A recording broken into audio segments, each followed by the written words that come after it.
தலைவர் கலைஞர் அவர்களின் உயிரினும் உயிரான உடன்பிறப்புகளுக்கு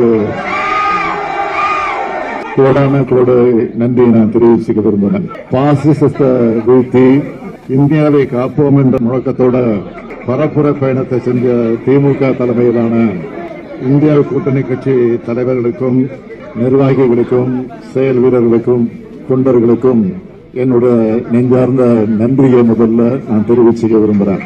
கடந்த நாடாளுமன்ற தேர்தலில் 39 தொகுதிகளில் வெற்றி பெற்றோம்.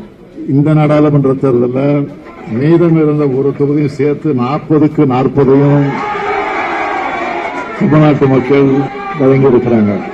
அகில இந்திய அளவில் இந்தியா கூட்டணிய ஜனநாயக சக்திகள் அனைவரும் சேர்ந்து உருவாக்கணும். 400 இடங்களில் வெற்றி பெறுவோம்னு சொல்லி தங்களுக்கு யாருமே எதிரியா இல்லைன்ற நினைப்புல பாஜக ஒரு பிம்பத்தை ஏற்படுத்தினாங்க. ஆட்சி அமைக்கும்